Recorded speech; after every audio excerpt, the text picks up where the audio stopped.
Break के बाद आपका बहुत बहुत स्वागत है। हम अपने दोनों मेहमानों का फिर से स्वागत करते हैं और बातचीत को आगे बढ़ाते हैं। और मैं एक बात कहना चाहूँगा कि जीएस टीवी ने जो ये खबर चलाई है, ये रिसर्च किया है, इन गाँव का दौरा किया है, सिर्फ उद्देश्य है कि जो गरीब गाँव हैं उनको न्याय मिल सके और वो सामने आ सके और उनको फिर से सांसद एडॉप्ट कर सकें।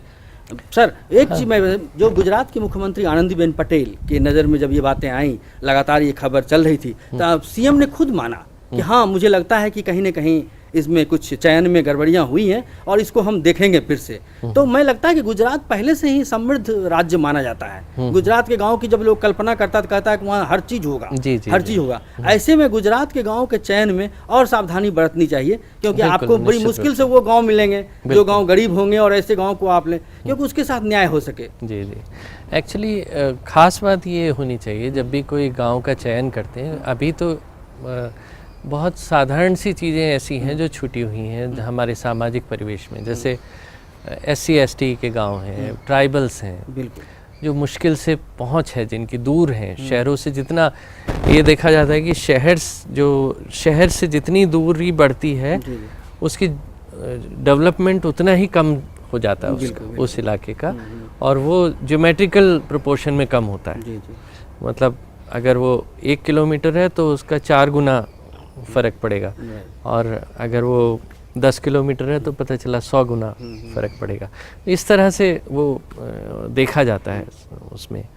तो ये कोई बहुत बड़ी रॉकेट साइंस नहीं है। सब जानते हैं कि उनके जो पिछड़े हुए क्षेत्र हैं कौन से हैं। पिछड़े हुए क्षेत्रों को आइडेंटिफाई करना उतना मुश्किल काम नहीं है।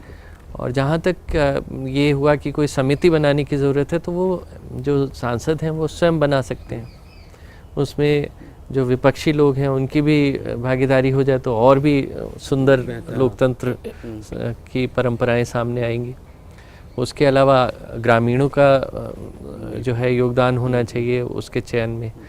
तो बहुत सारी चीज़ें हैं जो मेरे ख्याल से की जा सकती हैं इस समय में भी, जबकि मैं निश्चित रूप से समझता हूँ कि जो MLA और MPs और कॉर्पोरेटर्स हैं हमारे, वो बहुत उनके पास संसाधनों की कमी होती है अपने क्षेत्र के विकास के लिए।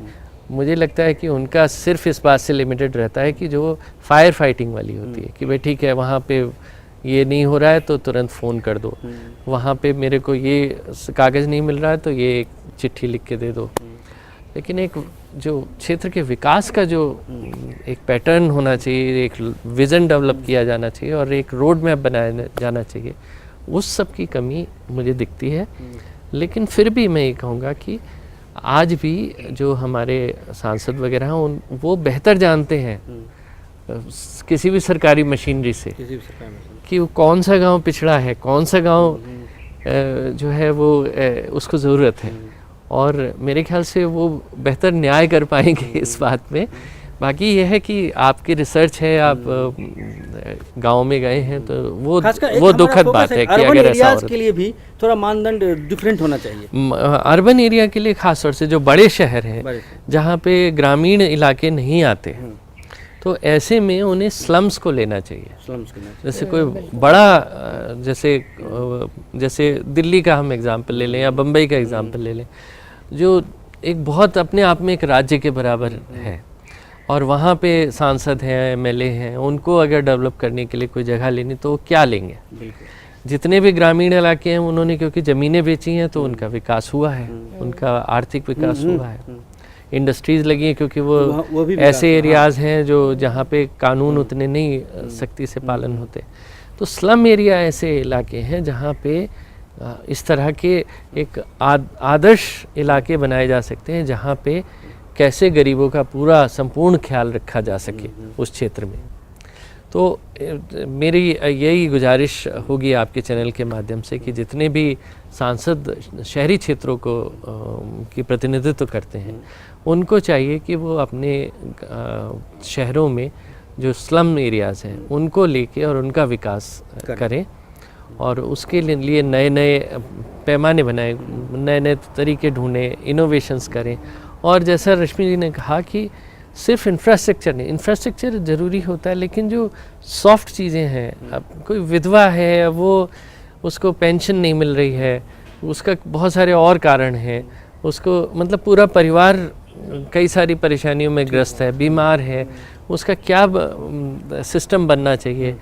तो एक कन्वर्जेंस अप्रोच के साथ जिसमें एक बदलाव महसूस हो। हाँ, कि एक बेसिकली जितनी भी स्कीम्स हैं वो अंतिम परिवार, अंतिम व्यक्ति पे कंसंट्रेट होनी चाहिए। वही गांधी की जो बात थी जी जी, कि वो जब तक आज़ादी तब तक अधूरी रहती है, जब तक वो अंतिम व्यक्ति के पास अंतिम हमारा व्यक्ति वो चीज़ पहुंचता नहीं है। तो मुझे वही लगता बात है, रफीक जी, कि अंतिम सामाजिक जो अवधारणा थी, एक जो कि नहीं सामाजिक न्याय की जो अवधारणा थी, वो भी कहीं ना कहीं इस योजना में पूरी होगी अगर इसको ईमानदारी से लागू की जाए तो। और देखिए पूरी जब आप कहते हैं ना ये इवोल्यूशन का प्रोसेस होता है, तो ये अगर हमारी मतलब दिशा सही है, यदि हम अपने जो हम ये कहते हैं कि भैया हम अपने इंस्ट्रूमेंट्स जो इस्तेमाल कर रहे हैं, जैसे इंस्ट्रूमेंट्स में पार्टिसिपेशन, समुदाय की कितनी भागीदारी हो रही है, तो अगर पार्टिसिपेशन सही है तो अंजाम सही होगा।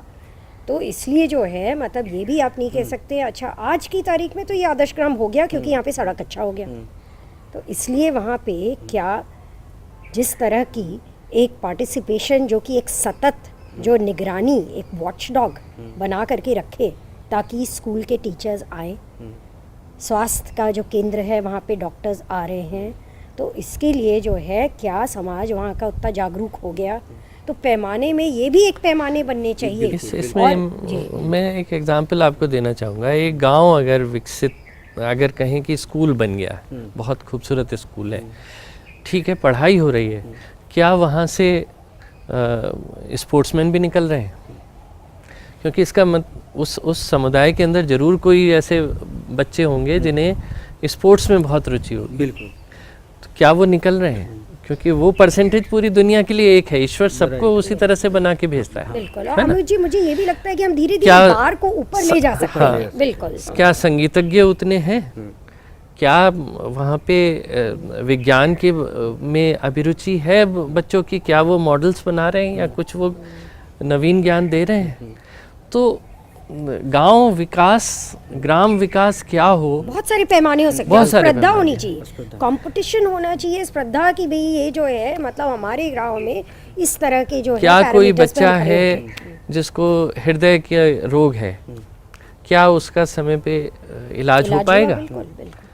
क्या उसका रेफरल सिस्टम वहाँ तक बन पाया? जो एक बड़ा टेम्पल हमने बनाया हुआ है किसी बड़े शहर में, अहमदाबाद में या दिल्ली में या बम्बई में, वहाँ तक का रास्ता पुख्ता हुआ क्या? वो वहाँ तक जा पाएंगे? और आमोद जी मुझे लगता है निरंतरता बड़ी जरूरी हाँ, है और इन सब चीजों में। मैं इसे क्रिटिसाइज नहीं करना चाहूँगा इस समय, लेकिन ये है कि जरूर है, आपको मैं बधाई देना चाहूँगा, आपने इस योजना की शुरुआत में इस चीज़ को उठाया है, पॉइंट आउट किया है। और मेरे ख्याल से जो आपके जनप्रतिनिधि हैं वो भी, हमारे जनप्रतिनिधि इसको कॉग्निजेंस में लेंगे, और अगर कुछ चयन गलत हुआ है तो उसको सही करेंगे, कुछ पैमाने सही नहीं। दूसरा मुझे लगता है कि फिर एक नहीं फिर 4 और गांव को अडॉप्ट करें साथ साथ। हाँ, मान लीजिए कोई संपन्न है तो फिर एक गांव में क्यों और भी एक और कर क्यों करें कि नहीं हम धीरे धीरे ही करें। 10 गांव को अडॉप्ट करने में जिनको एनआरआई ने अडॉप्ट किया है या डायमंड मर्चेंट ट्रेडर्स ने अडॉप्ट किया है, तो वो 10 उनको छोड़ दीजिए आप, बिल्कुल, उनको और बढ़ावा नहीं, दीजिए। छोड़ने की बात नहीं, छोड़ने की बात नहीं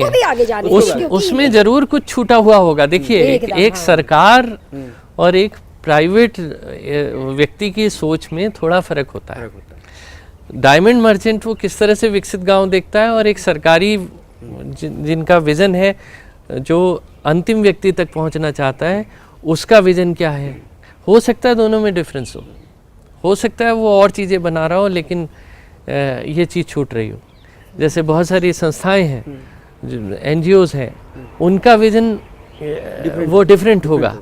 डायमंड मर्चेंट होंगे, इंडस्ट्रियलिस्ट होंगे, NRIs होंगे, उन्हें वो लगेगा कि अमेरिका का वो ट्रू कॉपी बन जाए तो बहुत बढ़िया है। अब आप देखिए कि जीविका है, आजीविका में तो वर्किंग कंडीशन क्या है, ठीक है, अभी कितने वेजेस मिल रहे हैं, तो मतलब क्या उसको ऊपर ले जाया जाएगा? तो गांव-गांव में ये डिफर भी करेगा कि भाई कहीं पे औसत जो है, जो आय है वो बहुत कम होगी, कहीं पे उससे ज़्यादा है, उसको और बढ़ाने की ज़रूरत है। कहीं क्या पे हम जो है टूरिज्म डेवलप कर सकते हैं गाँव में?